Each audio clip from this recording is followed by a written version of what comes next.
8 yoshdan boshlab tadbirkorlik bilan shug'ullangan ekansiz. Juda ajib duo qilganlar. Bolam o'qishga kira olmay qaytib. O'qishga kira olmay qaytib ketdi. Asosiy to'siq til bilmasligingiz, boshqa hech qanaqa to'siq yo'q. Ko'zi oldimizda o'limlar bo'lgan. Kollej paytida o'zingizni shaxsiy do'koningiz bo'lgan. Baribir asosan hayotda insonni majbur qiladigan omillar bor. Yurtdoshlarimizga ishchi sifatida qarashganda Bizlar tasavvur ham qila olmasdikki, mana shu yuqori lavozimdagi bir inson bizlar bilan oddiy muloqotda bo'ladi. musofirchilik sindirgan paytlar bo'lganmi yoki ko'proq imkoniyat taqdim etganmi? Ishlab yurib, misol uchun Gentra minib yurgan inson bilan Inamarka minib yurgan yoki qaysidir ma'noda tadbirkor bo'lib yurgan insonning o'rtasida farq juda katta. Ochiqlanmaydigan haqiqatlar ham bor-da. Qo'limizda bo'lgan pulni eng qizig'i ovqatga emas, qo'shimcha o'sha ta'lim olishga sarflaganmiz. Qurilish sohasida haqiqiy kuch kimda? Qurilish firmalari bor, juda kuchli, juda sifatli-yu, lekin marketing yo'q. Aldov ko'pmi yoki ishonchli kompaniyalar ko'p? Faqat ta'lim bermayapmiz, biz sizlarga fikrlashtirib ketyapmiz. Eng ko'p pul qayerda yo'qoladi? Assalomu alaykum, tomosha qilayotganingiz Binokor podkasti va bugun podkastimizning maxsus soni bo'ladi. Sababi Polimer Binokor kompaniyasi, qurilish kompaniyasi rahbari Nizomiddin Muhammadiyevich bilan bugun suhbatlashamiz. Assalomu alaykum, Nizomiddin aka. Alaykum assalom. Erta tongdan bizni mana shunday qahvalar bilan siylaganingiz uchun sizga rahmat aytamiz. Bugun o'zi Nizomiddin akani shaxslarga ochiqlik kiritishga harakat qilamiz, oydinlik kiritishga harakat qilamiz. Ha, biz bilamiz, Nizomiddin aka, ziyoli oilada tavallud topgansiz, tarbiya topgansiz. Ha, bilamiz, bolalikdan tadbirkorlik muhitida katta bo'lgansiz. Faqat meni qiziqtirgani, bizda bor ma'lumotlarga ko'ra 8 yoshdan boshlab tadbirkorlik bilan shug'ullangan ekansiz. Qaysidir ma'noda. 8 yoshli, endi aytishimiz mumkin-da, 8 yoshli hali bola bo'ladi-da. Nima bilan shug'ullangansiz? Qanday tadbirkorlik yo'nalishlari bilan shug'ullandingiz 8 yoshda? Rahmat. Avvalambor bu savollar uchun o'zingizga ham katta rahmat. To'g'ri, bizlar 8 yoshdan qanaqa bo'lgan? Ba'zi narsalarga hayot majburlaydi, ba'zi narsalar insonni o'zidan tug'ma iste'dod bilan kelib chiqadigan narsa. Bizlarda ham xuddi shunday narsa bo'lgan. Bu asosiy endi yosh bola, bolalikda o'yin kulgu, bizlardagi hayotiy majburiyat bo'lgan. Yoshligimizda misol uchun o'sha keng muhit, katta oilada katta bo'lganmiz va qaysidir bosqichga kelganda o'sha narsa bizlarda oilamiz uchun majburiyat bo'lgan. Uyda sovun suvda yog', shakar shunaqa narsa sotardim. Ya'ni u vaqtlar magazinlar unaqa rivojlanmagan. Hozirga o'xshab hamma bozorga borib, bozordan bozorlik qilib kelishardi. Va bizda uy bilan bozorning o'rtasida o'rtacha bir 3 kilometr masofa bo'lardi. Katta bozorlik qilish uchun hamma bozorga borardi, lekin kundalik kichkina ehtiyojlar uchun qayerdandir olish kerak. O'shaning uchun biz uyda kichkinagina o'sha stol, o'sha davrda til bilan aytganda xon taxta qo'yib. Ha, yaqin atrofdan qidiradi-yu hamma mahalla ichida shuni. Xuddi shunda o'sha shakar, sovun, soda shunaqangi, ya'ni maishiy birinchi inson ehtiyojiga kerak bo'lgan narsalar sotganmiz. Va u menga juda katta motivatsiya bo'lgan, chunki bu yerda yosh bola misol uchun 1-2 so'm pul topishni o'rganganmiz. Insonlar kelib sizni yo'qlagan, chunki yosh bolani e'tibordan hech kim so'ramaydi. Bir keladi, misol uchun mana shu narsani berib turing, qishloqchilikda shunaqa narsa bor. Qarzga berib turing, olib ketaman. Temir daftar deydi, temir daftar. Sizda ham bo'lgan temirda? Albatta, bu insonga qaysidir ma'noda keraklilik hissini beradi. Ya'ni yosh bo'lsam, men kerak ekanman, men qo'limdan nimadir keladi ekan degan narsa bo'lgan. O'sha narsa bilan yoshligimizda boshlaganmiz. Qishloq muhiti bo'lgani uchun u vaqtlar uyda buqa boqish an'anasi bo'lardi. Biz ham sal kattargandan keyin buqa boqqanmiz va uyda seximiz bo'lardi. Muzqaymoq sex bo'lardi. 6-sinfligimdan bo'lsa kerak, akamlar qurishgan, o'sha yuritishardi. Bizlar ham o'shani ichida, ya'ni ham biznesni ichida, ham ishlab chiqaruvchi bo'lib turib ishtirok etardik. O'sha vaqt kelsa ishchi bo'lardik, vaqt kelsa nimadir sotuvchisi bo'lardik. Yillar o'tib, o'sha 8-sinfga to'g'ri kelganimda mendan katta akamlar o'qishga ketib o'sha meni zimmamga tushgan 12 kishilik jamoa bilan ishlaganmiz. 12 kishiga o'sha 8-sinfligimda rahbar bo'lganman. Va o'sha qishloq muhiti o'sha davriga nisbatan haqiqatan ham yaxshi ish bo'lgan, yaxshi imkoniyatlar bo'lgan. Hozir 8-sinfda demak siz 12 kishini boshqargansiz. Shunaqa Shunaqa. demoqchimisiz? Shunaqa. 12 kishilik jamoani o'zingiz boshqarib, 8-sinf paytda ish Albatta. boshqargansiz. Endi buni misol uchun bozor strategiyasi ham o'zimda bo'lgan, ichki struktura, ya'ni nima sotamizu, qancha foyda qilamiz, qancha rasxod qilamiz, bu ham o'zimda bo'lgan va o'sha jamoani boshqaruv. O'sha kim nima ish qiladi, hammasi o'zimda bo'lgan. O'shandan keyin bozorda, ya'ni o'zimizga bo'lgan ishonch ortgan, yana ham qo'limizdan nimadir kelishini bilganmiz. Va bu ham o'zimizga o'sha yoshdagiga nisbatan juda katta motivatsiya bergan. Keyin 9-sinf bo'lganimda eslayman, o'zimga bir hadaf qo'yganman. Ya'ni hadaf qanaqa? Kichkina hadaf. Men o'sha vipsnoy degan narsa bo'lardi, bitiruv kechasi deb qo'yishardi. O'sha bitiruv kechasiga hamma misol uchun yaxshi kiyimlar kiyib borsa, kimnidir mashinasida borsa, men o'z mashinamda boraman deb niyat qilgan. Demak o'sha paytda maqsad qo'yilgan. Albatta. Maqsad sari harakat ham boshlangan. Shunaqa. Keyin o'sha 18-iyundami adashmasam bizlarda o'sha bitiruv kechamiz bo'lsa, men taxminan 7-iyunlarda o'zimni, ya'ni birinchi mashinamni olganman. Qaysi mashina? Tiko bo'lgan, yashil Tiko edi. Anaqasi rangi xamalyon sifat. Bir chiroyli rang edi. O'sha vaqtlar endi Tikolar ancha hurmatli mashina edi. 7.600 mingga olganman. O'sha narxlari ham esimda. Narxlari ham aniq eslar. 0287 degan nomeri bo'lardi. Bu endi insonga ilk birinchi motivatsiya, birinchi muvaffaqiyat. Endi ungacha bo'lgan muvaffaqiyatlar bo'lgan-ku, lekin bu kattalaridan biri hisoblangan. Lekin vipsnoyga misol uchun mashinam bo'lgani, pravam bo'lmagan. Endi so'ramoqchi edim, haydovchilik guvohnomasi paytda shunaqa. Misol uchun u vaqtda Lacetti yaxshi mashina edi endi. To'ylarga, zakislarga Lacetti chiqishardi. Bizlar o'rta qatlamda Nexia 2 o'sha vaqt hurmatli mashina edi. Nexia 2 da chiqamiz deb o'zimizga anaqa qilganmiz.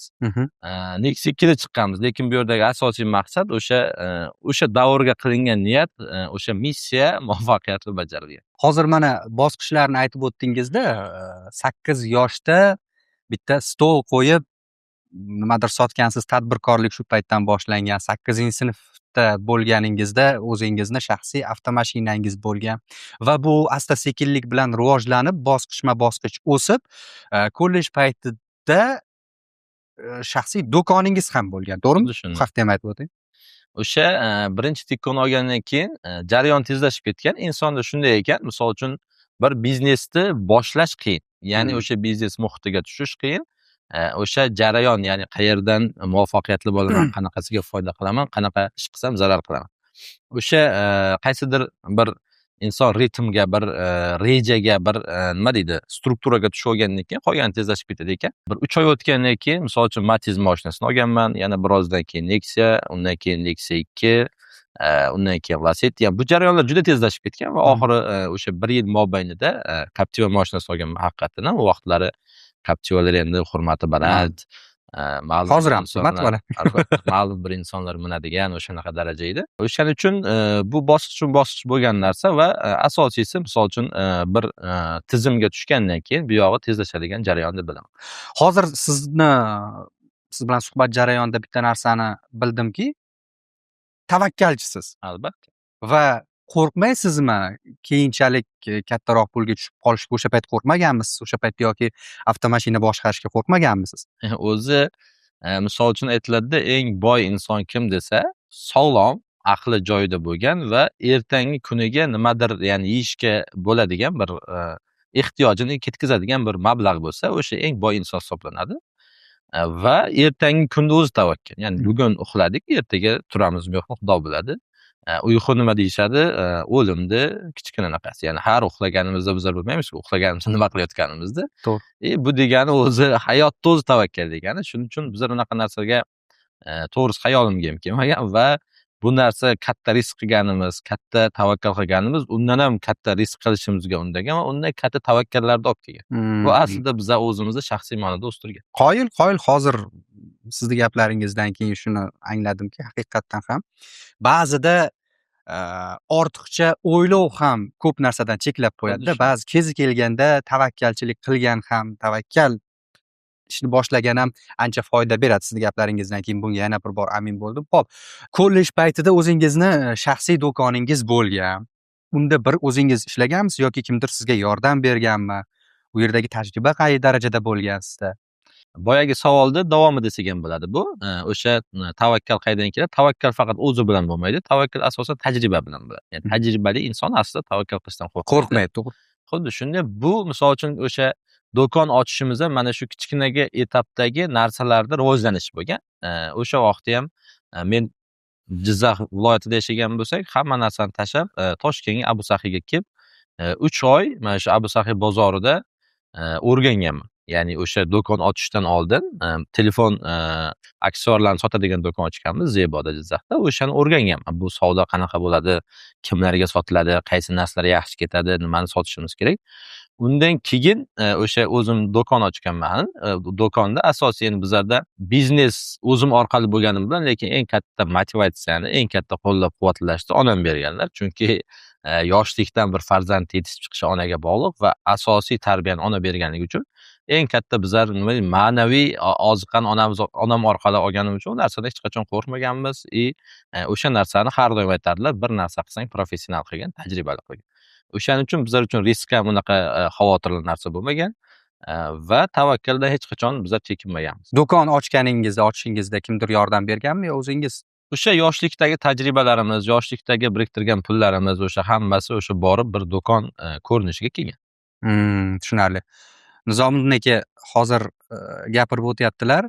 Onalari haqida ham so'zlab o'tdilar va mana shu podkastdan avval bitta narsaga qoyil qoldim. Nizomiddin akaga o'zlariga hali aytmagandim. Nizomiddin akaga telefon bo'ldi, qo'ng'iroq bo'ldi. Qo'ng'iroqqa javob berdilar va onajon hozir podkastni boshlaymiz, ishlarimni boshlayman, duo qilib qo'ying dedilar.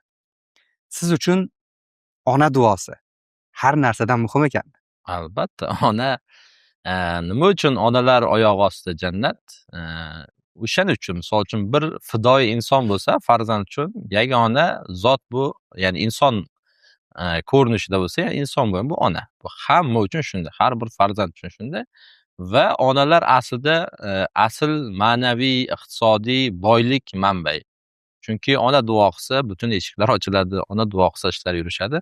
Bizlar uchun oilada shunaqa muhit bo'lgan, oilamizda ya'ni onamning o'rnlari beqiyos va bu har doim o'shanday bo'lib qoladi bizlar uchun. Nima ish qilganlar ota-onangiz? Onam o'qituvchi bo'lganlar. Rus tili adabiyotida o'qituvchi bo'lganlar va o'qituvchi bo'lganliklari uchun ham bizlarga berilgan tarbiya, ta'lim juda yuqori bo'lgan. O'sha shunaqa odatingiz bormi o'zi? Har qanday ishni boshlashdan avval u xoh kichkina ish bo'lsin, xoh katta proyektlar bo'lsin, albatta onangizni rozi qilib, ularning duolarini olib keyin ish boshlaysiz. Shunaqa, ba'zan endi insonmiz, esimizdan chiqsa, shunaqa o'zim ko'rganman, ona sezadi.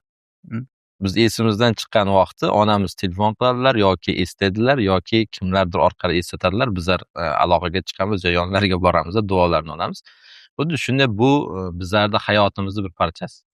Yana bir narsa o'ylab qoldimda, hozir mana 8 yoshdan boshlab tadbirkorlikni boshlagansiz, 8-sinfda shaxsiy avtomashinangiz bo'lgan ekan, kollej paytida shaxsiy do'koningiz bo'lgan ekan. O'shunaqa paytda ota-onangiz tomonidan qarshiliklar bo'lganmi? O'g'lim, qo'y bu ishni qilma, mana bu ishni qilganing yaxshi, tavakkalchilik qilma deb qaytargan paytlar bo'lganmi qaysidir? Aksincha, bizlarga har doim motivatsiya berganlar, bundan yuqori ishlarni qilishing kerak, bundan katta-katta ishlarga sen qo'l urishing kerak.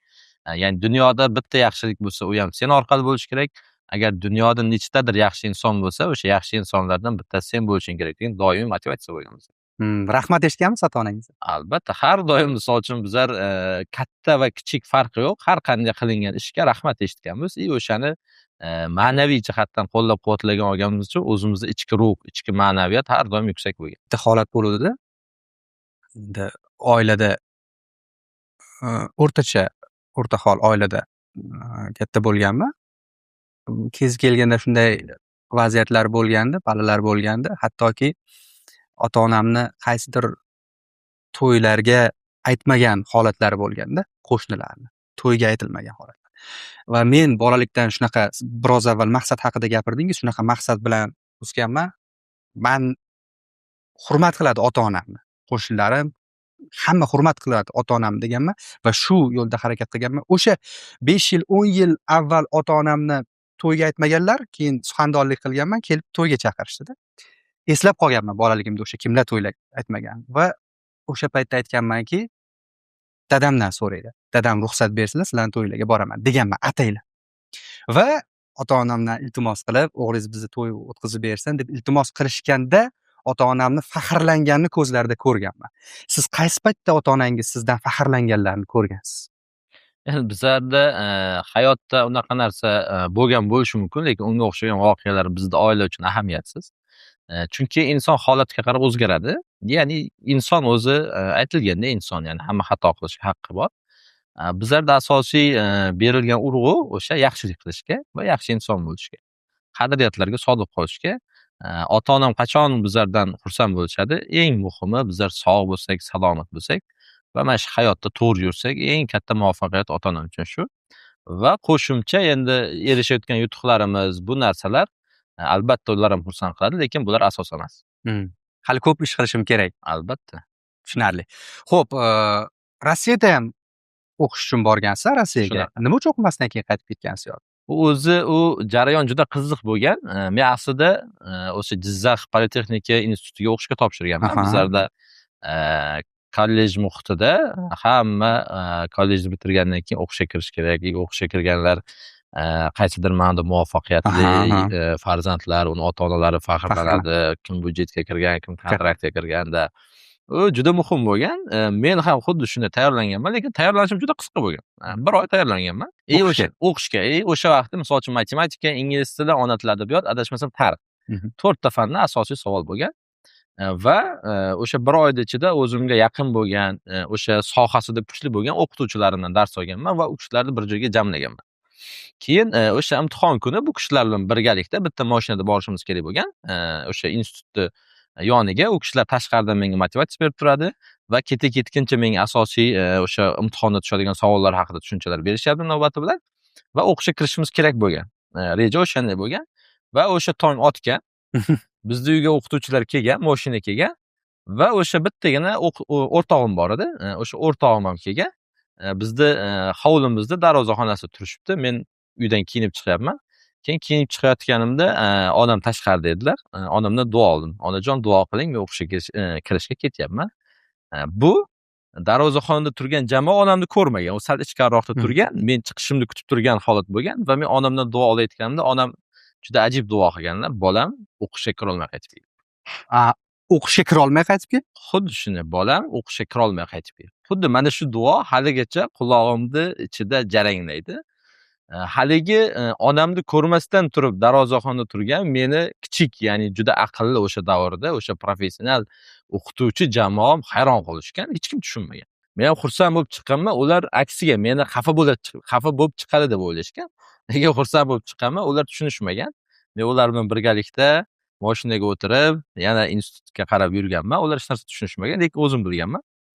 Keyin imtihonga kirganmiz, o'sha jarayonlar boshlangan. Imtihonga kirganda ham juda tez bajarganman.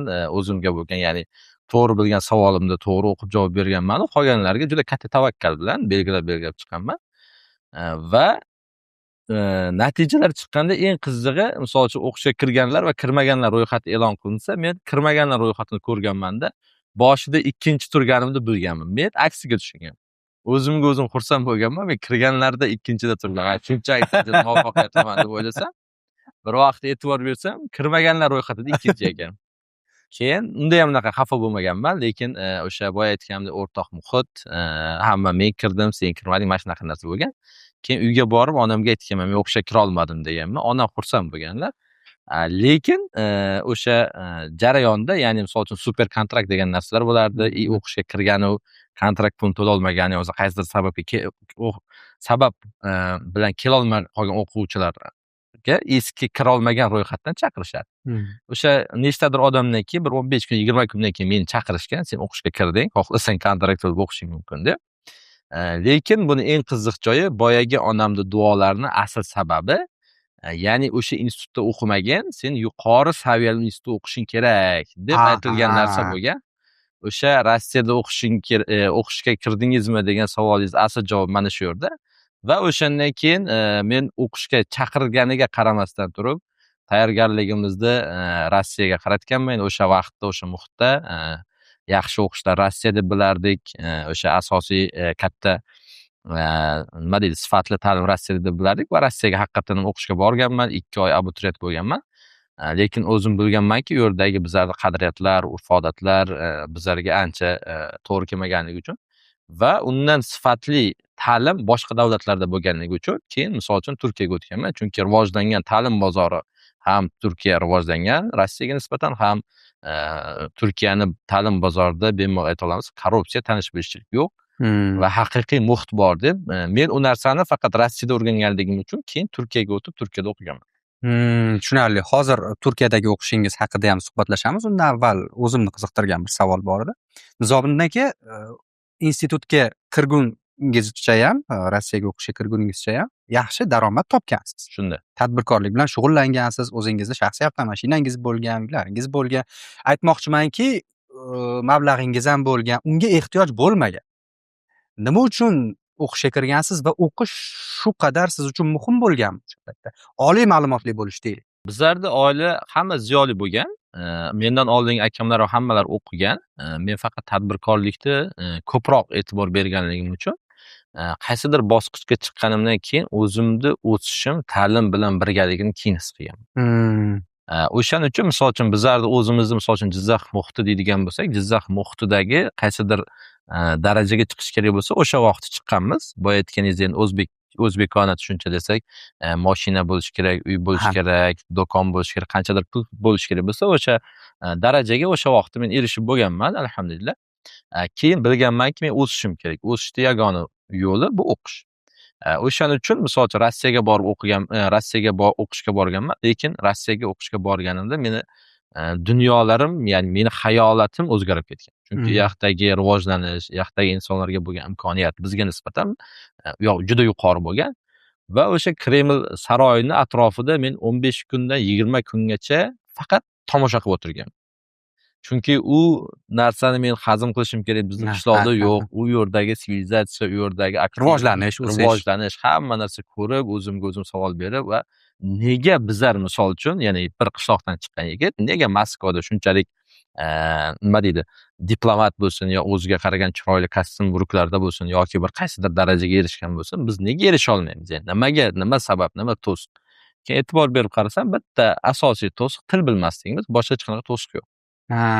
Demak, bu til bilsa bo'ladi va bu devordan oshib o'tsa bo'lar. O'sha qarorga kelganimdan keyin o'zimizni boshlab turgan, davom etib turgan tijoratlar hammasini to'xtatganman, 100% to'xtatganman va noldan o'sha o'zim o'sishim kerak, o'sishni yagona yo'l o'qish deb o'qishga harakat qilib o'qishga boshlaganman va bu jarayon men uchun juda og'ir bo'lgan. U narsani ko'pchilik boshini o'tkazmagan bo'lishi mumkin. Chunki inson yoshlikdan kattarayotganda student vaqti pulsizlikda o'qiydi. Ya'ni ma'lum bir darajaga erishmagan, ota-onasiga qaysidir ma'noda qaram bo'lgan, pul olib turadi, o'sha muhitdan asta rivojlanib, universitetni bitirgandan keyin pul topishni boshlaydi. Bu jarayon uning uchun bir qolip. Lekin biz u qolipdan chiqib ketib qolganmiz. Bizlar qaysidir ma'noda o'z ixtiyorimiz bo'lgan, o'z fikrimiz bo'lgan, o'z pulimiz bo'lgan. Ya'ni erkin insonni student qilib qo'yishdan kattaroq qiyinchilik yo'q ekan. Ya'ni bu qaysidir ma'noda qolipga solib qo'yish deb qabul qilasizmi? Albatta, o'zimizni erkinligimizni chegaralab qo'yish, misol uchun erkin muhitga chiqqan odamni olib kelib yana kitobni boshiga qo'yib, sen mana shu yerdan boshlashing kerak deb. Bu men uchun juda og'ir kechgan, to'g'risi. Va o'zimni faqatgina bitta motivatsiya bilan ushlaganman, sen rivojlanishing kerak, sen o'sishing kerak. O'sishning yagona yo'li ta'lim. Va mana shu 1 yilgacha bo'lgan period juda og'ir bo'lgan. Men juda orzu qilardim o'zimizni uyga qaytib ketishni. Ya'ni bu o'rtada qiyinchilik va meni muhitdan boshqa muhitga tushishim juda og'ir kechgan. Lekin bitta narsa ushlab turgan, bu aytgandek motivatsiya, bizlar o'sha narsani qilishimiz kerak va shu orqali o'qish davom etgan va o'qishni keyingi rejalarga, keyingi anaqalarga o'tib ketganmiz. Qoyil. Hozir sizni bitta so'zingiz menga yoqdi. Rossiyaga bo'ladimi, qaysi davlatga boradigan bo'lsa, bizni yurtdoshlarimizga ishchi sifatida qarashganda. Shunaqa. Demak, sizga ham shu narsa yoqmagan. Albatta, men birinchi eng katta diskomfort aeroportga kirganimda savol berishgan. Ishga kelgansanmi? Yo'q, studentman degan. O'sha Domodedovo va aeroportida edi. Yana takror so'rashyapti. Ishga kelganmisan? Yo'q, student o'qishga kelganman desam, ishonishmadi. va majbur bo'ldim o'qishga kelgan holatimda ishga keldim deb o'sha deklaratsiyani to'ldirish. O'sha deklaratsiyani to'ldirib bu yoqqa o'tdim. O'sha 3 kun ichidami o'sha ro'yxatdan o'tish, registratsiya nimalardir bu bajarilgan. Lekin o'sha yerda men o'zimni his qildimki, ya'ni bu joy menga diskomfort berayotganligi. Bu taxminan nechinchi yillar? Bu adashmasam 2013-yillarga to'g'ri keladi. 2013-yillar. Qarang-da, hozir 2013-yillar haqida gapiryapmiz. 10-15 yilda qanchalik o'zgarish va hozirgi o'zbek millatiga qay darajada qarashyapti-yu, oldin qanaqa qarashgan. Siz kabi tadbirkorlar, siz kabi mana shunday o'z xalqini, o'z millatini hurmat qilgan, yaxshi ko'rgan insonlarni harakati bilan shu darajaga erishyapmiz. Buning uchun avvalo sizga rahmat aytamiz va Turkiyadagi o'qishga qaytamiz endi. Turkiyada qaysi yo'nalishda o'qigansiz? Turkiyada Rossiyadan keyin Turkiyaga borgansiz, to'g'rimi? shunaqa huquq yo'nalishida o'qiganman. Huquqshunoslik yo'nalishida. Shunday. Mhm. U huquqshunoslik yo'nalishini tanlashimda asosiy sabab bizlarda o'sha vaqtlar endi yuristlar, prokurorlar yoki sudyalar, endi yuridik sohadagi insonlar ancha hurmatli hisoblanardi va o'zimiz bilgan kostyum bruk, galstuk, ya'ni bir ko'rinishi, ya'ni kinolarda ko'radiganimizmi yoki havas qilardik. orzu havasimizdagi insonlarni biz tadbirkor bo'lganligimiz uchun oddiy yurganmiz. O'shalar bizlar uchun juda nima deydi, ya'ni xayolimizdagi erishishimiz kerak bo'lgan yutuqlardan biri deb hisoblayman. Ideal inson deb ko'ringan. Keyin o'zim ham juda mana shu sohaga o'zim ichki qiziqishim juda kuchli bo'lgan. O'shaning uchun huquqshunoslik tanlaganman. Bo'lmasa boshqa yo'nalishlar ko'p bo'lgan, meditsina bo'lgan. Meditsinaga tanlashimga juda katta naqalar bor edi. O'sha vaqtda ham imtiyozlar va qurilish sohasini o'sha vaqtda me'morchilik yoki inshoot muhandisligi turkchasiga o'shanga ham juda katta yo'nalishlar, ya'ni o'sha yo'llanmalar berishgan bizlarga. Sen mana shu sohada o'qigin, dunyo bo'yicha bir hunar egasi bo'lsang, ancha oson bo'ladi, ancha yo'ling topishing oson bo'ladi. Lekin ichki qiziqish, ichki emotsiya deymizmi, o'sha men huquqshunoslik tanlashimga sabab bo'lgan. Qarang, Nizomiddin aka. Huquqshunoslik yo'nalishida o'qigansiz Turkiyada va bu sohani o'qib tugatganingizdan so'ng aynan bu yo'lda, bu yo'nalishda ketmadingiz. Shunday. Nima uchun va qachon tushunib yetdingizki, nima sababdan tushunib yetdingizki, bu yo'l sizniki emasligi? Endi hayot shunday narsa, inson o'zi istagan hayotni hech qachon qura olmaydi deb o'ylayman. O'zi istagan hayotni hech qachon Shunaqa. Bo'lishi mumkin, juda past koeffitsiyentda bo'lishi mumkin, lekin baribir asosan hayotda insonni majbur qiladigan omillar bor va majbur qiladigan shart-sharoitlar bo'ladi. O'shanga qarab inson ko'pincha shunga qarab moslashadi deb bilaman men, o'zim shaxsiy fikrim. Va men o'sha huquqshunoslikka o'qiyotganimda haqiqatan ham o'zim qiziqqanman, juda qattiq mehnat qilganmiz, 12 soatlab kitob o'qiganmiz va bu Turkiya muhitida bor.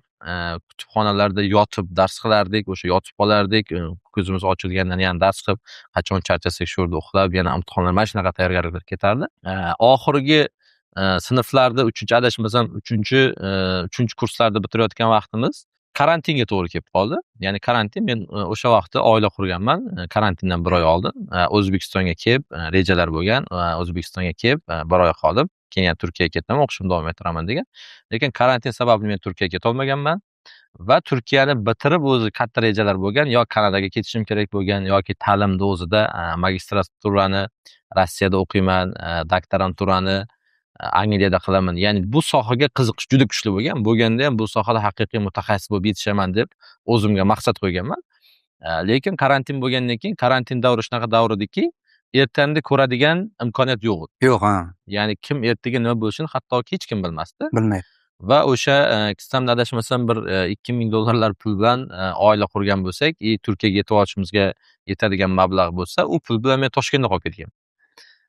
Va 1 oylardan keyin majbur bo'lganman ish izlashga, ham o'qishni tashlab qo'ymaganman, o'qish o'sha vaqt onlayn bo'lib qoldi.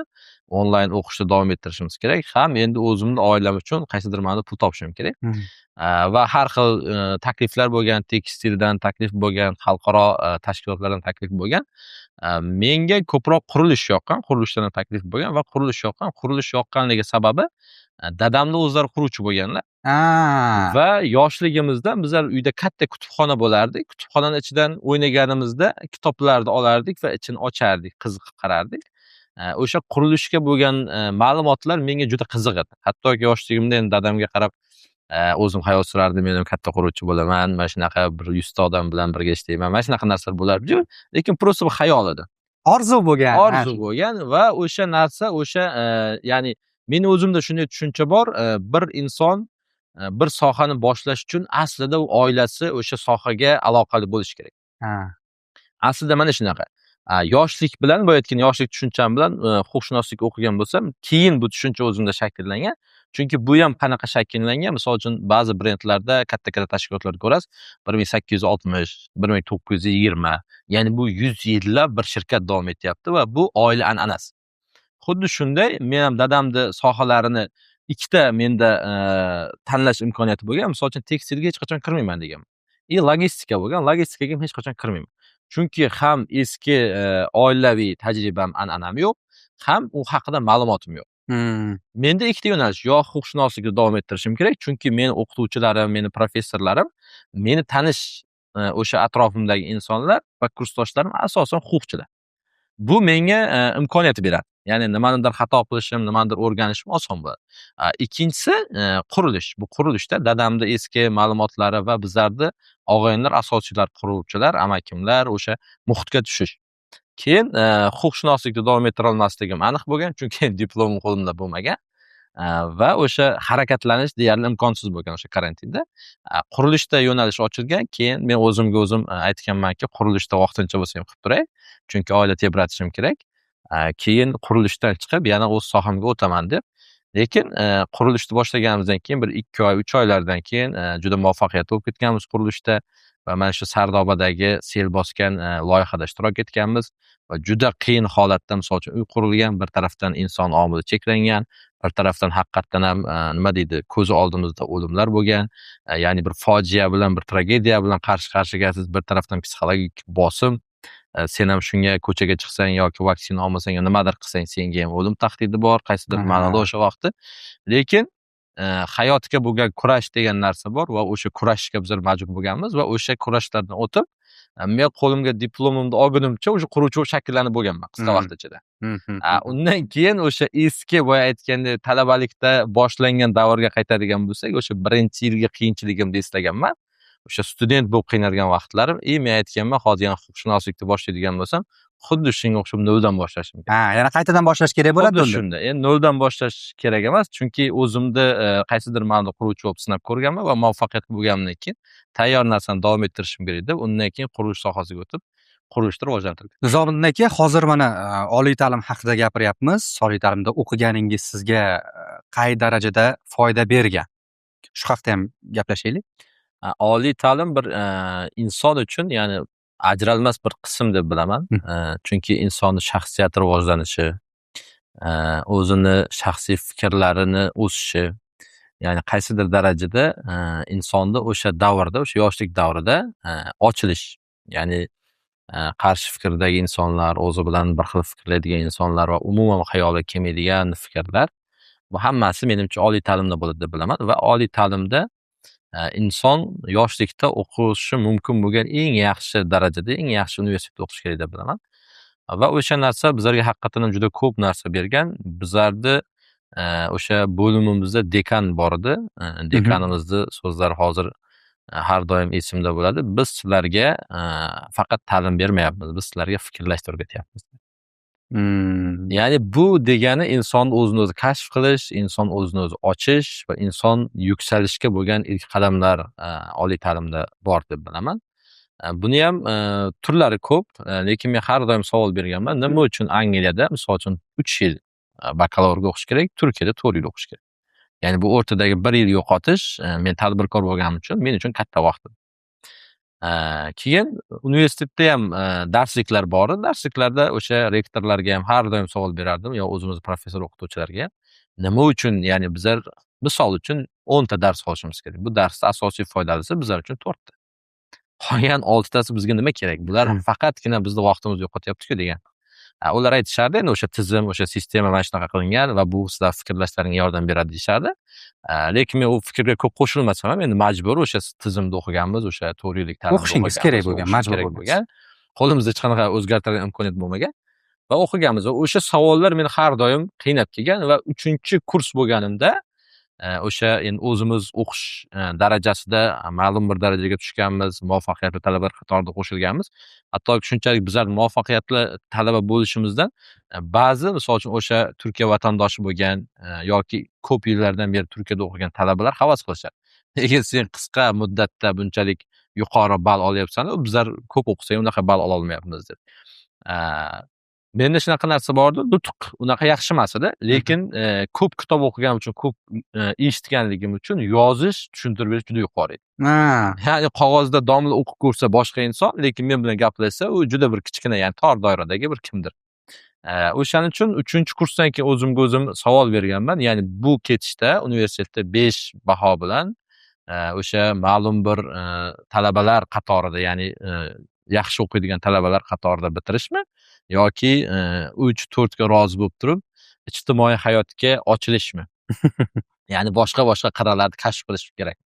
O'sha vaqtda tadbirkorligim juda foyda bergan. Men aytdimki, men 5 olsam ham shu diplom berishadi. 3-4 olsam ham shu diplom ber. Endi ikkinchi o'sha hayotimga missiya kirib kelgan. Juda ko'p joyga ochilish, juda ko'p tadbirlarga ishtirok etish, boshqa davlatlarga borish, katta konferensiyalarga qatnashish va o'sha pozitsiyamni o'zgartirib, o'sha harakat asosida ta'limni ham davom ettirganman. Ham o'qish bo'lgan, ham tashqariga ochilganmiz. Va o'sha davlat stipendiyalari bo'lardi, har xil qo'llab-quvvatlashlar bo'lardi va har xil tadbirlar bo'lardi. O'sha tadbirlarga juda ko'p ishtirok etardim. Shundan keyin Yevropa davlatlariga, Osiyoni, Malayziya, misol uchun o'sha vaqtlar Tailand, Singapur, shunga o'xshagan arab davlatlariga juda ko'p tashrifim bo'lgan, juda ko'p qiziqqanman, borganman. 30 dan ziyod davlatda studentligim vaqtida aylanib chiqqanman va fikrlarim yanada o'zgarib, yanada o'zimizga kerak bo'lgan narsalarni olishga harakat qilganman shu vaqt. 30 dan ortiq davlatda deb aytib o'tyapsiz hozir talabalik davringizda. Bu 4-5 yilning ichida xuddi shunday 30 ta davlatga borgansiz, o'rganib chiqqansiz. Hozir bunga to'xtalamiz. Undan avval Turkiyadagi o'qishingiz haqida bitta savol bermoqchi edim. Turkiyadagi talabalik paytingizda sizni eng ko'p o'zgartirgan voqea qaysi bo'lgan? O'sha ko'p konferensiyalarga qatnashardik deb aytib o'tdim. Antaliya konferensiyasi bo'lgan. Bizlar student bo'lganmiz. Student bo'lganda ham hali misol uchun 2-kurs bo'lganmiz o'sha vaqtda. Antaliyaga borganmiz. Antaliyada katta mehmonxonada bizlarni endi xuddi bir muhim insonlardek qarshilashgan, o'sha VIP xizmatlar berishgan. U ham bizga universitetda ro'yxat bergan, ya'ni muvaffaqiyatli talabalar, o'sha talabalar ro'yxatida bo'lganligimiz uchun. Keyin o'sha dunyoni endi o'zini muvaffaqiyatiga, o'zini haqiqiy ma'noda dunyoga nimadir hissa qo'shgan insonlar kelgan. Yaponiyadan, Germaniyadan, Saudiyadan, Amerikadan, ko'p davlatlardan kelishgan va ular o'zlarini hayotdagi narsalari qilinish kerak bo'lgan, ya'ni huquq yo'nalishida, o'zlarini huquq yo'nalishida bo'lib turib, bir xil misol uchun jazo huquqi, bir xil iqtisod huquqi, bir xil xalqaro huquq o'zlarini yo'nalishlaridagi muhim deb bilgan hayotiy tajribalarni aytib berishgan. Bu bizlarga juda katta motivatsiya bo'lgan. Chunki biz o'zimizda 5 yildan keyin yoki 10 yildan keyin qayerda tasavvur qilamiz degan savolni javobini o'sha yerda olganmiz. Va o'sha fikrlashimizni ancha kengaytirgan. Shu yerda bir muhim voqea bo'lgan. O'sha konferensiya, o'sha insonlar gapirgandan keyin kechqurun, ya'ni talabalar, kursdoshlarning ichida o'zimizni yoshligimiz, baqir-chaqir, bir-birimizga qilgan hazillar va basseynga tushganmiz. Basseynda cho'milayotganda nima bo'ladi? O'g'il bolalar har doim qiziqib bir-birini suvga itarib yuborishadi yo suvga kimdir mirliklar qilishadi qaysidir. O'shanaqa bo'lganda bir ikkita kursdoshimiz, bir kursdoshimizni suvda quvgan va 3 kishi, yoshi katta 3 kishi, ular ham basseynda cho'milyapti va o'sha suvdan shunchalik qo'rqadi ekan, hech kim unaqa suvdan qo'rqadi deb tasavvur qilmagan. O'zi misol uchun 1,5 metr yoki bo'lmasa 1,20 lik suv bo'lsa, shundan ham shunchalik qo'rqib, haligi o'sha 3 ta turgan insonni bittasini suvga borib boshiga chiqib ketib qo'ygan. Ya'ni boshiga chiqayotganda oddiy chiqish emas, haligi tirmashib, o'sha vaqtdagi hayajon, qo'rquv bilan tirnab mana shunaqa chiqqanda, haligi inson oddiy reaksiya bering. Ya'ni bir nima qilyapsizlarni o'zi, nega unday qilasizlar? Hayron bo'lgan. Hech qanday oddiy reaksiya, tinchlan, qo'rqma deb chekkaga qo'yib, keyin o'sha yerda bizlarni chaqirib, sizlar o'zi kimsizlar? Talaba, qaysi universitetdasan? Mana shu talabamiz. Nechinchi kurslar? 2-kursimiz deb bizlarga qiziqib anaqa qilishganda, keyin aytgan, sizlar chiqqanlaringdan keyin, tashqariga chiqqanlaringda zalda bizlar yana nima deydi, maxsus o'zimiz oddiy suhbat o'tkazamiz. Ya'ni anaqa nima deydi, konferensiyadan tashqari. O'shanga kelinglar, gaplashamiz deyishgan. Keyin bo'ldi deb endi bizlar yana o'sha suzishlarni davom ettirganmiz, o'sha sho'xliklar. Keyin cho'milib bo'lgandan keyin mehmonxona o'sha konferensiya zaliga chiqib o'tirsak, bilsak u 3 ta inson, bittasi o'sha vaqtda Turkiya administratsiyasi rahbari. O! Ikkinchisi o'sha ularda savjilik anaqasi hokim va savjilik kurumi deydi. O'sha ya'ni prokuratura va sudya anaqasini maxsus vakili. Yana bittasi prokuratura bo'yicha respublika qabulxonasi bo'limi rahbari.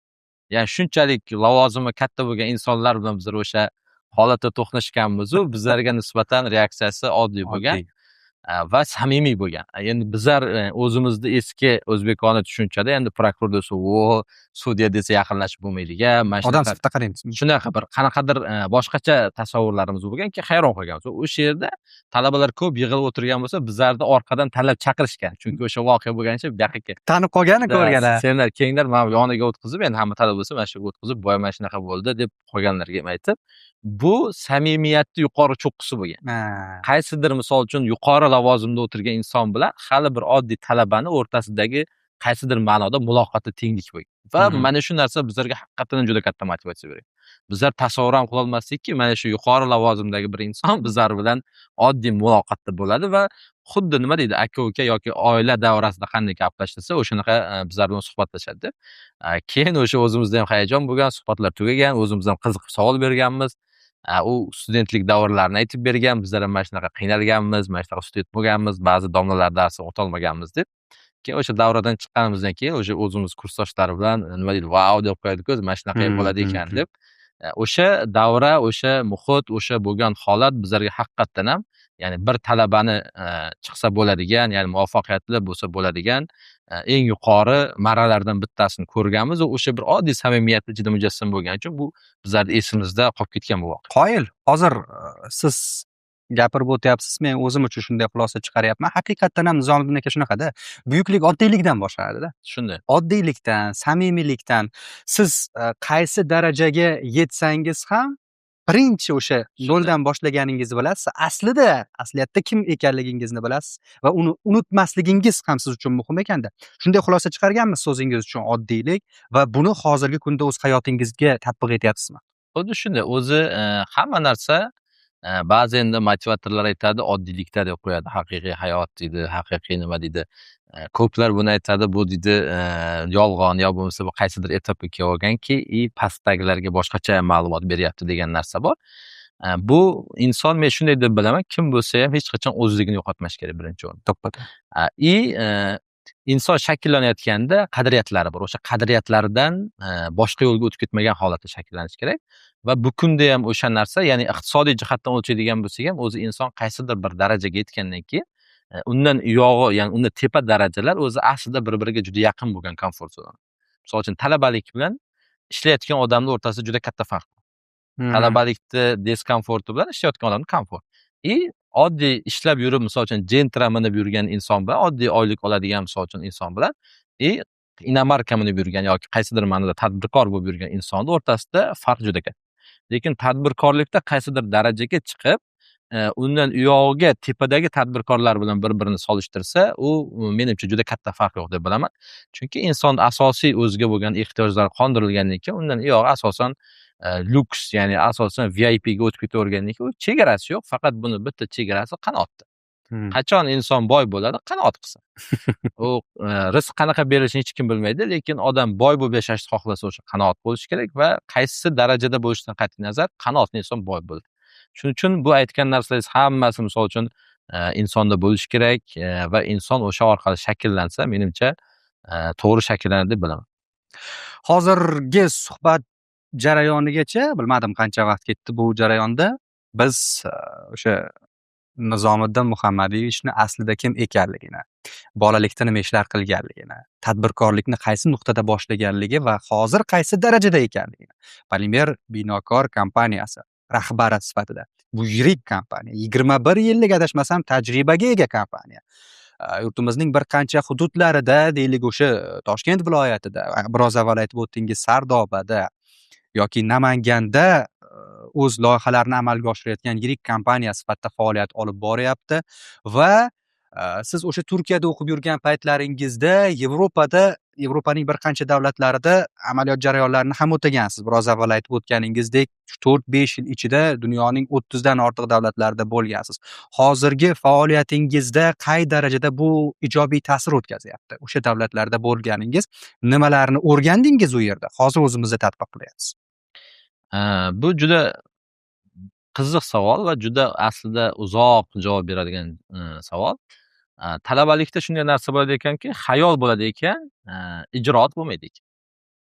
Hozir ijroat boru, xayol yo'q. Chunki ba'zi narsalar misol uchun xayolga to'g'ri keladi. Misol uchun o'shani qanday amalga oshiraman desangiz, unda haligi nima deydi, hisob-kitobini yo arifmetikasini chiqara olmaysiz. Lekin ba'zi narsalar bo'ladi, shunday davom etadi, u xayoldan ham tepaga chiqib ketishi mumkin. Bizlarda Yevropada misol uchun yurganimizda men nima qilardim? Asosan katta shaharlarga borsak, bizlarda konferensiyaga yoki shaharning muhim joylariga, muzeylarga, qaysidir tadbirlarga ko'proq borardik va bundan bizlar o'zimizga chegaralangan ma'noda ma'lumot olardik.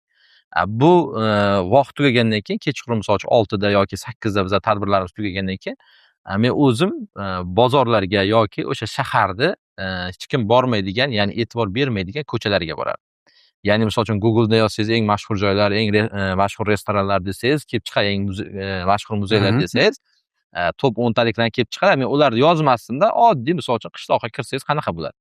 Ya'ni o'sha Parijning ko'chalari bo'lsin, Barselonaning ko'chalari bo'lsin, mashhur ko'chalar emas, hech kim kirmaydigan, e'tibor bermaydigan, turistlar yurmaydigan ko'chalardan yuradi. Nimaga? Chunki misol uchun bizga ko'rsatilgan hayot qanaqaligini internetdan bizlar juda yaxshi bilamiz. Lekin haqiqiy hayot qanaqa? U yerda insonlar haqiqiy ruhi qanaqa, haqiqiy fikrlash qanaqa, o'shanga juda ko'p e'tibor berardim. Va bu juda ko'p davlatlarda bo'lganimiz bizlarga har xil fikrlar shakllanishiga, har xil boya aytganingizdek ideyalar kelishiga, xayollar o'shalarga qarab g'oyalar shakllangan va u darajamizni, ya'ni xayolat darajamizni juda yuqoriga chiqargan. O'sha student vaqtimizda men shunday deb qo'yaman, moddiy jihatdan och bo'lganmiz, lekin ma'naviy jihatdan juda boy bo'lgan. Ya'ni qo'limizda bir narsani bajarish uchun hech qanaqa pulimiz bo'lmagan, lekin xayol surishimcha xayolni chegarasi bo'lmagan. Va o'sha narsalar mana shu kunlarda navbati bilan, ya'ni o'z tasdig'ini topib boryapti. Ba'zi narsalarda misol uchun jamoaviy tortishib qolamiz yoki jamoaning ichida har xil fikrlar bo'ladi va men o'zimda bo'lgan o'sha taassurotlar yo o'sha davrdagi fikrlarni hozir kimgadir aytsam, ba'zilarini tushuntirib ham bera olmayman so'z bilan. Lekin bilamanki, qachondir bu insonlar o'sha darajalarga, ya'ni qaysidir ma'lum bir saviyalarga kelsa, o'shalar ham shu narsani qilishi, ya'ni o'sha narsa to'g'ri deb bilishini bilganligim uchun nima deydi, o'sha jamoaviy o'sha narsaga kurashishga baribir harakat qilaveraman. Demak, o'sha sizni Parij ko'chalarida, Barselona ko'chalarida, deylik hech kim ko'pchilik bormaydigan, turistik manzil hisoblanmaydigan nuqtalarga borganingiz hozirgi faoliyatingizda ta'sir qilyapti. Hozir ham bozorni eng noldan boshlab, eng kichkina nuqtalardan boshlab o'rganyapsiz va shu bilan harakat qilyapsiz, to'g'rimi? Qaysi tajribani o'rgandingiz yo? Xuddi shunday, o'sha bizlarda universitetda shunday narsa bo'lardi, narsa nima degan savolni berishadi. Ya'ni huquq detallardan, ya'ni mayda narsalardan inshoot bo'lgan katta bir sistema, ya'ni katta bir jarayon. Misol uchun huquqda shunday narsa bor, bir jarayon, misol uchun yoki o'g'rilik bo'lsin yoki iqtisodiy bir qanaqadir amaliyot bo'lsin, o'sha jarayonda har bitta detal muhim. Misol uchun bir agar iqtisodiy bo'ladigan bo'lsa, o'sha gapirayotgan gaplari nima deb gapirdi, shartnomalarga nima deb qo'l qo'yishdi, nima degan so'zlar bo'ldi. Ya'ni har bir bu yerdagi detal muhim. Va bizlarda ham o'sha universitetda hattoki shunaqa bo'lgan, narsa nima? Ya'ni buni ta'rifini berasan, keyin katta fikrlarga o'tasan. O'sha kichkina predmetlardan bizlarga o'rgatishganligi uchun hozir ham hayotda bizlar uchun kichkina narsalar ham juda muhim. Ya'ni boya aytganingizda bozor qanday shakllanadi, bozordagi kichkina narsalarda o'rni qanday? Bu aslida hayotning bir parchasi. Misol uchun insonni oddiy tasvirlab berganimizda, kostyum guruh hamma narsa kiysangiz, oddiy misol uchun galstuk taqsangiz yoki taqmasangiz, aslida insonni, ya'ni komfort uchun galstukning bir aloqasi yo'q. Yo sovqotib qolmaydi, yo isib ketmaydi. Shunday. Lekin galstukni beradigan insonga nima deydi, darajasi yoki motivatsiyasi yoki insonni qiyofasini shakllantirib berishi juda yuqori. Xuddi shunday o'sha yerda o'rgangan kichkina tajribalarimiz mana bugun katta misol uchun loyihalarga bo'lsa katta bo'layotgan ishlarda albatta o'zini mevasini beryapti deb Samarasini o'ylayman. Rossiyada o'qib yurgansiz, Turkiyada ta'lim olgansiz, Yevropa davlatlarida bo'lgansiz. Bitta savol bermoqchiman. Musofirchilik sizni sindirgan paytlar bo'lganmi yoki ko'proq imkoniyat taqdim etganmi? Bu nima deydi, insonni eng o'zini shakllanishiga sababchi bo'lgan savollardan bittasi deb o'ylayman. O'sha Turkiyaga borganimizda menda shunday narsa bo'lgan. Bir taraflama haqiqatan ham qiyinchilik, bir taraflama xayol. Xayol cheksiz. Qiyinchilik yoningizda va aniq. Xayolga yetishib bo'lmaydi. Lekin uni yetishishni bitta yo'li mana shu qiyinchilikni bosib o'tish. O'sha yotoqxonada bo'lgan mana shu narsalar, yotoqxonada bizlar ertalab faqat zavtrak qilardik va obedga shu darajada bo'lgan, ba'zi oylar eslayman, obed qilishga pulimiz bo'lmadi. Obed qilishga pulimiz bu soat 2-3 lardan keyin qornimiz haqiqatan och chiqardi, o'sha nimadir yeyishimiz kerak bo'lgan. Lekin qaysidir o'sha vaqtlarda pulimiz uzilib qoladi. Keyin kechki ovqatni kutardik va o'sha kechki ovqatni kutishimizda o'rtasidagi vaqt juda og'riqli bo'ladi. Ya'ni kitob o'qiyman desangiz och qoringa kitob kirmaydi, uxlayman desangiz hatto shu darajaga och qoringa ham uxlab bo'lmaydi ekan. Lekin eng qizig'i mana shu kechqurungi ovqat yegandan keyin yana qo'shimcha repetitorlarga ketardik va o'sha qo'limizda bo'lgan pulda eng qizig'i ovqatga emas, qo'shimcha o'sha ta'lim olishga sarflaganmiz. O'sha vaqtda eslayman, adashmasam bir $8 yaqin pulni ingliz tili to'garagiga to'laganman, lekin o'sha pulni olib obed qilmaganman. Bu boya aytgandek qaysidir qiyinchilikni bosib o'tish va xayolga yetishishda asosiy omillar deb bilaman. Bunga o'xshagan aslida juda ko'p voqealar bo'lgan. Lekin hech qachon bizlar nima deydi, o'sha bugun qiynalyapmiz degan narsa bizlar to'xtatmagan, xayollar orqasidan yurishlik, bunga bo'lgan ishonch, bunga bo'lgan g'ayrat, bu qaysidir ma'noda bizlar ko'nglimiz to'q bo'lgan. Chunki men qaysidir etapda yaxshi pul topganligim uchun va bu narsa qachondir menga samarali va muvaffaqiyat olib kelishini juda yaxshi bilganim uchun bunga men ishonchim juda yuqori bo'lgan.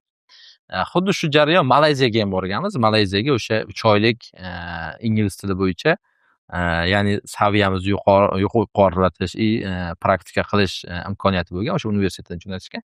Va o'shanda juda katta narsani kashf qilganman. Bizlar yillar mobaynida balki 7 yil, balki 8 yil inglizcha o'rganganmiz.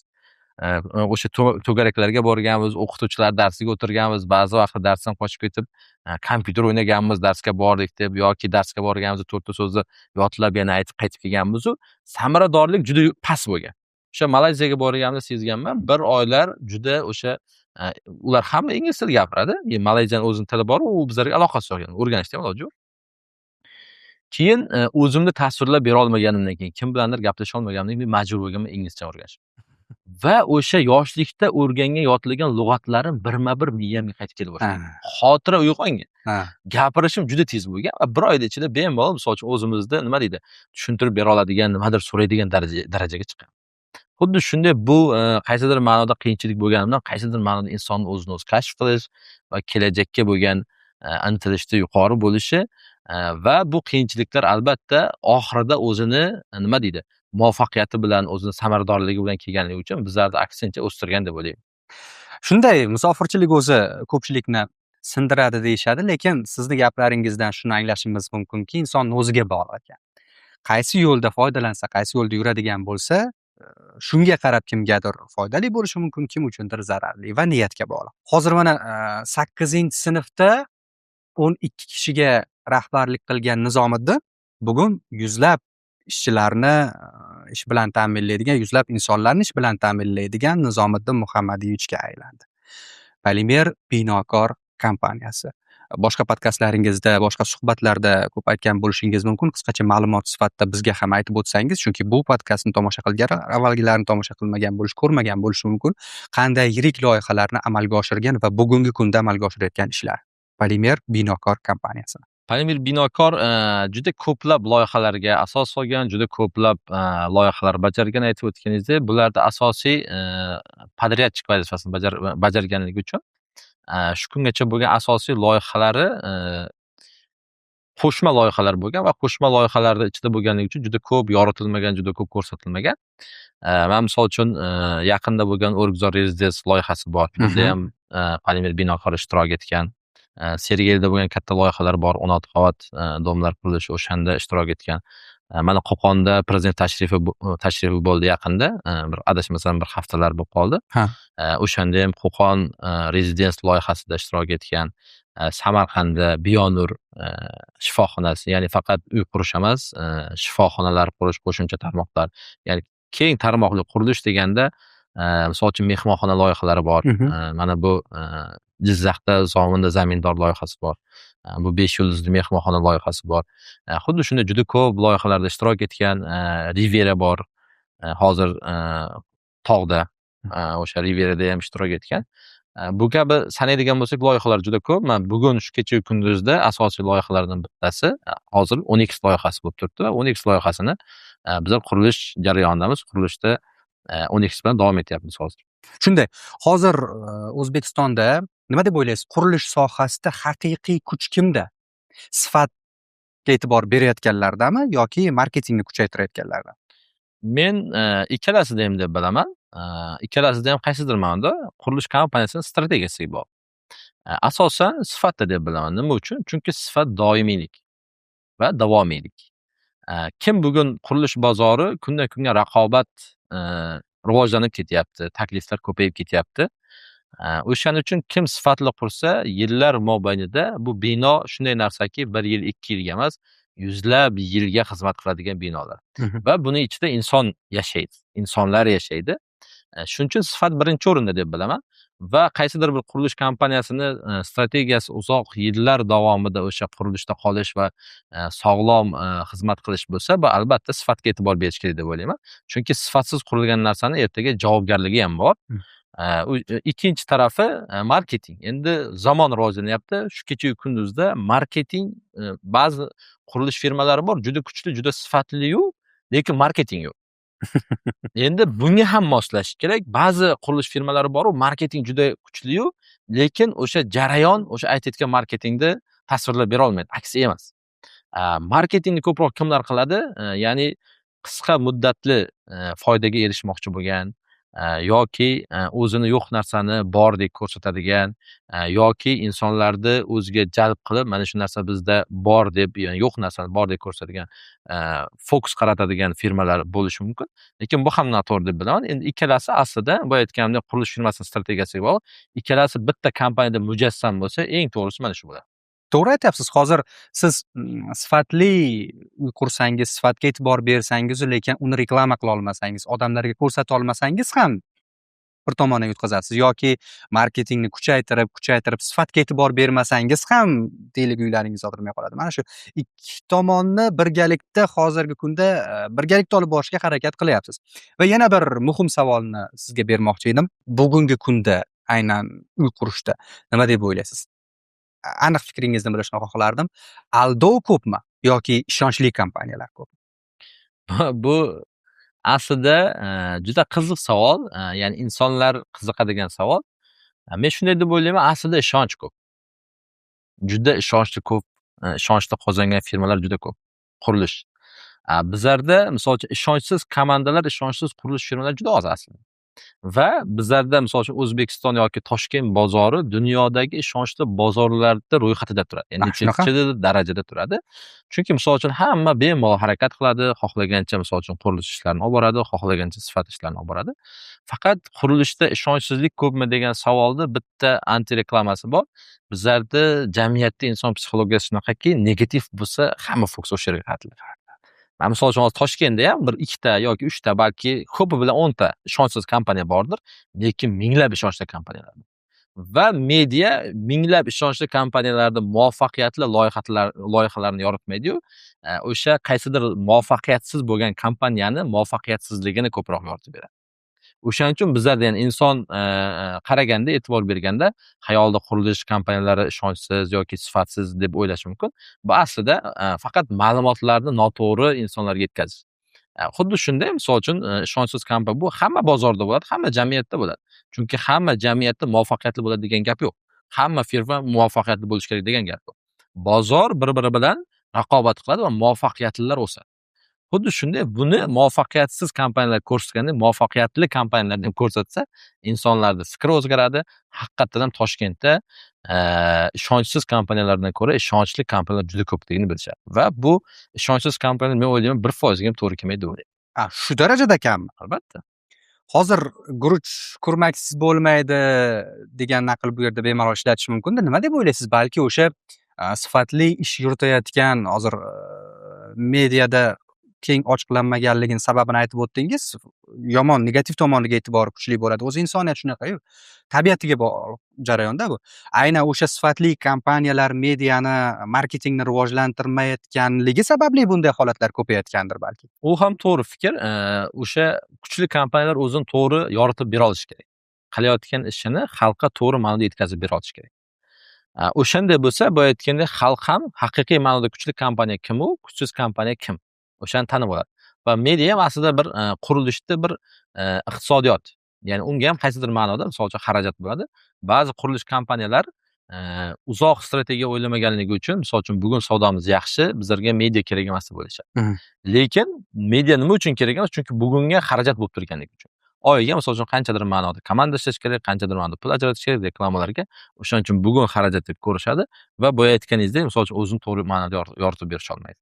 Shuning uchun bu ikkalasi bir-biri bilan parallel bo'lsa, ham uzoq strategiya, ham insonlarda ishonchi, ham bozordagi boya aytganingizdek noodatiy yo kerakmas bo'lgan fikrlar o'z tasdig'ini topmaydi o'shanda. Tushunarli. Hozir Unix loyihasi haqida biroz avval aytib o'tdingiz. Bu haqda savol bor. Undan avval bermoqchi bo'lgan savolim, bir qancha loyihalarda ishtirok etgansiz, hamkorlikda ishlagansiz. Siz eng faxrlanadigan loyihangiz qaysi? Bemalol ayta oladigan. Xursand bo'lib, faxrlanib ayta oladigan loyihangiz. Bu loyiha misol uchun Zamindor desak bo'ladi. Bu Zamindor loyihasi Zominda joylashgan, tog'da joylashgan va 5 yulduz mehmonxona loyihasi. Aslida bu eng faxrlangan loyihamiz desak ham bo'ladi, lekin aslida eng qiynalgan loyihamiz ham shu. Chunki o'sha joyda noodatiy bizlar uchramagan tog' hududlari, 3 oygina yoz va doimiy yog'ingarchilik, infrastruktura boshqaligi va tog'ga qatnov, ya'ni yuk olib chiqish, olib kirish qiyinligi va ishchi u yerga chaqirish qiyinligi. Ya'ni har xil, misol uchun bizlar shaharda ichida ancha komfortda ichida uy quramiz va o'sha yerda u komfortdan chiqib ketganmiz. Va o'sha bizlarga bo'lgan tog'dagi qiyinchiliklar juda katta dars bo'lgan. Yaxshi tarafi xalqaro injenerlar bilan, xalqaro mutaxassislarga rahbar bo'lganmiz, o'shalar bilan birga ishlaganmiz va o'zimizni quruvchi sifatida rivojlantirishimiz uchun juda katta bizlar uchun tajriba, ya'ni tajriba maktabi bo'lgan. Shuni siz aytyapsiz, ulardan o'rgangan jihatlaringiz bormi degan savolni bermoqchi edim mana xalqaro kompaniyalardan. Nimalarni o'rgangansiz?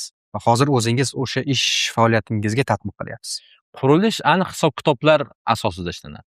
Va u yerda bizlar shu narsani ko'rganmizki, har bitta narsa aniq hisob-kitob asosida va uzoq strategiya. Ya'ni qurilish qachon boshlanadi? Aslida xayol, fikr boshlanganidan boshlanadi. Ya'ni misol uchun qurilish qilishdan oldin har bir loyiha, ya'ni loyiha chizilishi davomida o'sha professionallik, haqiqiy darajada misol uchun mutaxassislarning kimligi o'sha proyekt jarayonida bilinadi. Men shu narsani bilganmanki, ham tajribali bo'lish kerak, ham aniq hisob-kitob bo'lish kerak va o'sha narsaga boradigan yo'llar aniq rejalar asosida bo'lishi kerak. Bizlar o'sha yerda olgan narsamiz, eng katta narsa professionalizm bo'lgan va bu qiyin sharoitda ham, demak, yaxshi inshoot qursa bo'ladi, asosiy belgilangan vaqtda chiqsa bo'ladi va bular hammasi eng katta narsa, boya aytganingizdek, tajribaga borib taqaladi. Tajriba, to'g'ri. Unix loyihasi hozir shu loyiha bilan ishlayapsiz. Bu loyiha boshqa loyihalardan nimasi bilan farq qiladi va hozir qaysi bosqichda? Unix loyihasi bu shunday loyihaki, kelajak loyihasi desak ham bo'ladi. nima desak, ya'ni hozir shu kecha-yu kunduzi xalqimizda juda ko'p savol bo'lyapti. Yangi Toshkentdan uy olish kerakmi? Eski Toshkentdan uy olish kerakmi? Nega? Chunki yangi Toshkent bilganlaringizdek katta hudud ajratilgan, prezidentimizni o'zlarining tashabbuslari bilan bo'layotgan loyiha. Kelajakda administratsiyalar, davlat tashkilotlari va o'sha yerda yashil hududlar juda yaxshi shakllantirilgan va bu loyiha misol uchun Angliyada chizilgan, ya'ni juda nima deydi, juda puxta o'ylangan, haqiqiy ma'noda o'z so'zini aytadigan loyiha va Toshkent haqiqatan ham yangi Toshkent, yangi insonlar o'sha joyga ko'chadigan, bu aniq bilinib turgan narsa. Faqat bu qachon degan savol bor va eski Toshkentning o'rni qanaqa bo'ladi degan. Eski Toshkent o'rni hech qachon yo'qolmaydi. Eski Toshkent o'z infrastrukturasi, o'zining qulayligi, o'zini insonlarga ma'lum bir xitob qiladigan darajasida qolaveradi. Bizlardagi o'sha ikkita loyihaning o'rtasida. Yangi Toshkentga ham yaqin, eski Toshkentga ham yaqin. Yangi Toshkentga ham 10 daqiqalik yo'l, eski shaharga ham 10 daqiqalik yo'l. Va qulay lokatsiya va misol uchun metro yaqin, universitetlar yaqin, o'sha hozirgi yangi qurilgan O'zbekiston bog'i yaqin, o'sha yerdagi olimpiad markazlari yaqin va insonlar yashab turib yashil hududlar, toza havo juda o'sha joyga nima deydi, mos keladi hammasi. Bu bir aniq reja bilan, aniq strategiya bilan qilingan narsa va o'sha hozirgi yangi Toshkent hududi, o'sha Yashnobod tumanida asosan hali Sergeliga o'xshab qurilish juda rivojlanib ketgani yo'q. Sergelidagi qurilish rivojlanib, Sergeli hududidan chiqib Zangiota tumaniga o'tyapti. Yashnobod unday emas.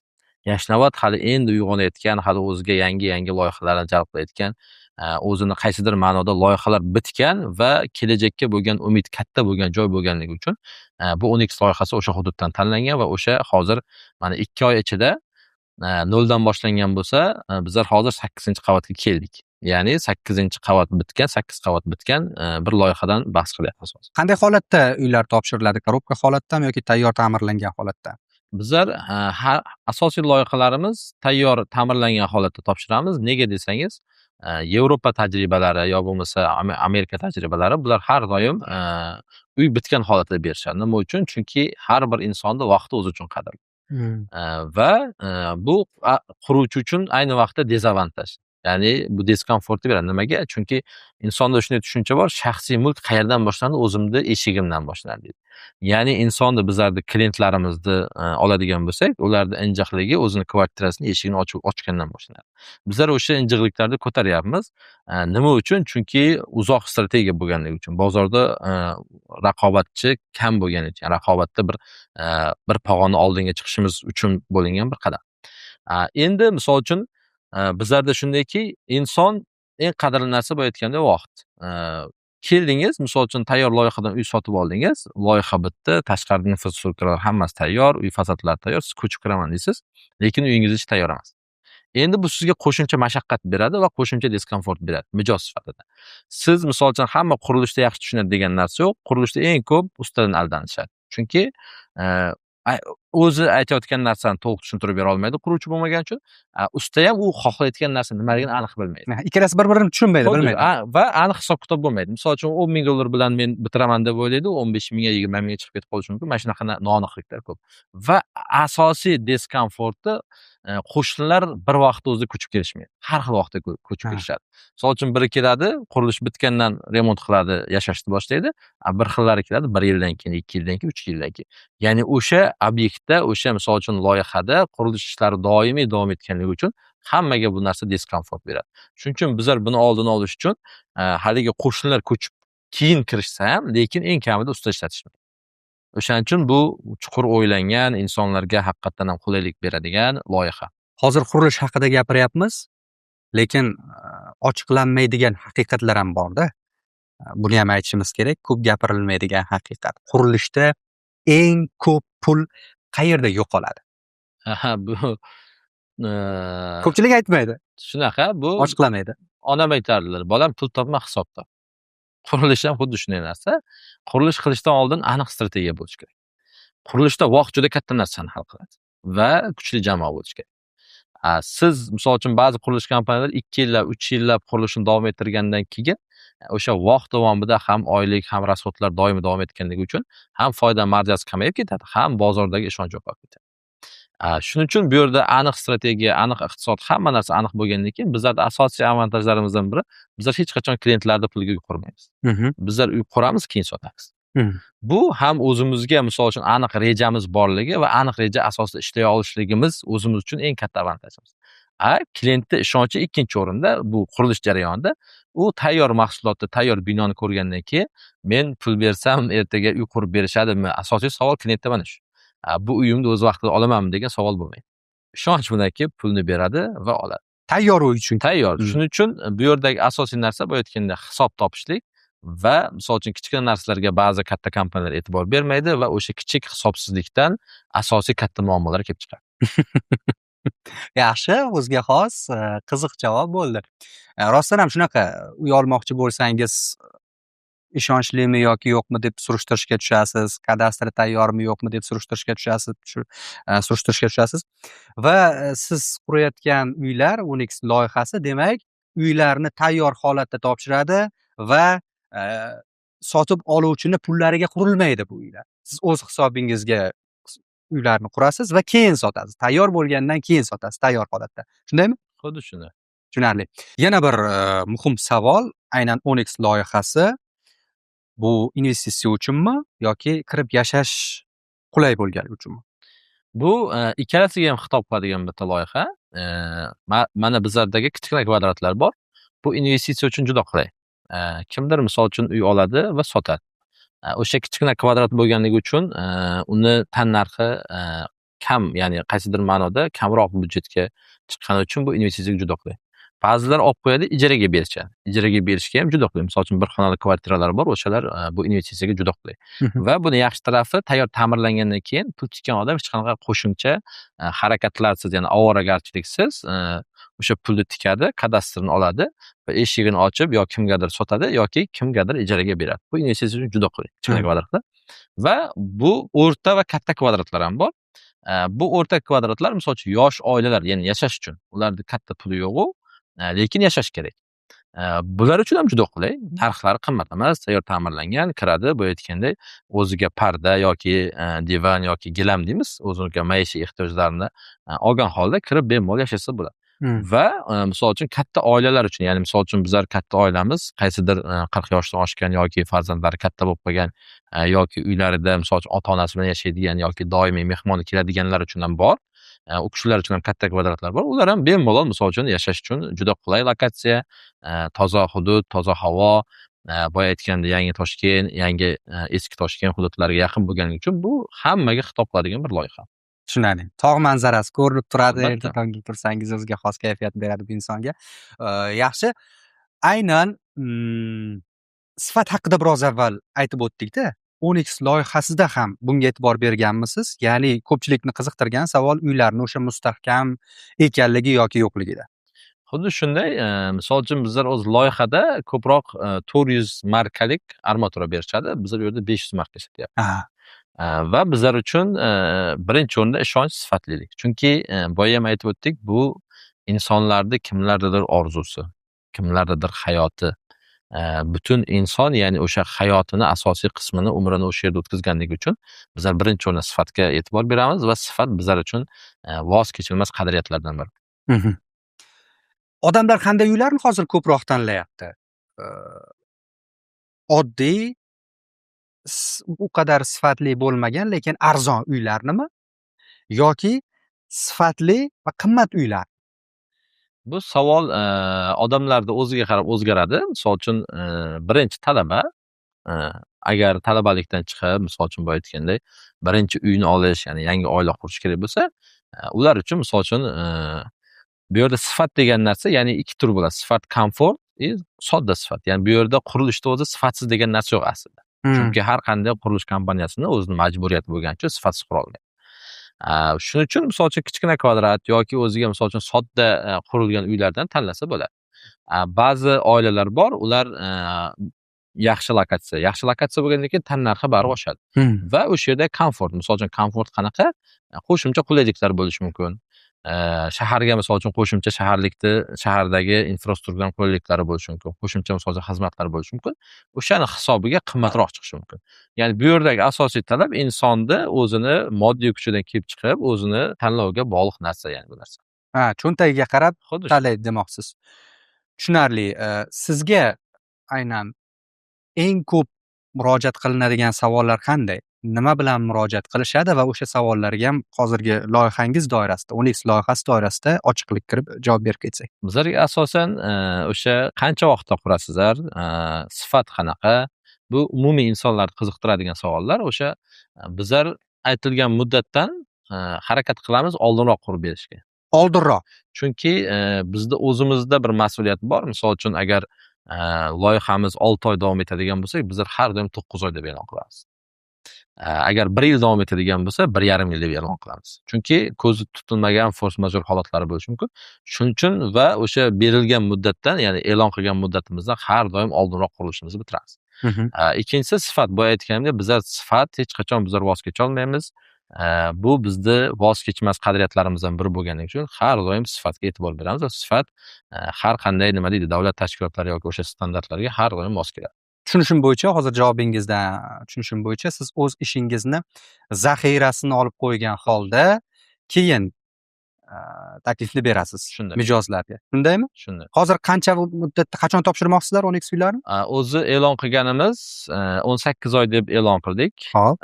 Birinchi topshirishimizni, birinchi bloklarimizni topshirishimizni, lekin bizlar harakat qilyapmizki, o'sha 12 oyga qoldirmasdan topshirishga. Endi bu savolni berganim ko'pchilik aytadi-yu, hozir kuygan qatiqni ham puflab ichadi deydi-yu, uyga to'lov topshirib qo'ygandan keyin kutadiganlar ko'p-da. Shunday. 1 yil muddatga deb 1,5 yil, 2 yilga kutadiganlar ko'p. Shularning natijasida hozir mijozlarda, uy olmoqchi bo'lganlarda ishonch kamayib ketyapti-da. Agar siz qo'llagan strategiyani hamma kompaniyalar, qurilish kompaniyalari qo'llaydigan bo'lsa, bu yaxshi holat bo'lardi. Ishni zaxirasini olgan holda undan avvalroq bitirib topshirsangiz, ishonch ham ortadi mijozda. Bemalol uy xarid qilishi mumkin-da keyin. Yana bir muhim savol, eng muhim savollardan biri desak bo'ladi. Siz o'zingiz mijoz bo'lsangiz, deylik, o'zingiz mijozsiz, uy sotib olmoqchisiz, uy xarid qilmoqchisiz. O'z qurilish kompaniyangizga 100% ishonarmidingiz? Sotib oluvchi bo'lsangiz. Bu nima deydi, miyadagi xayollarni ostin-ustin qo'yadigan savol bo'ldi. Chunki o'zingiz bir loyiha ustida ishlab turib va o'sha loyiha haqida fokusingizni qaratganingizda, uni raqib tarafdan, ya'ni oluvchi tarafdan teskari tushunish juda qiyin bo'ladi, lekin aslida bu to'g'ri savol va juda qiziq savol.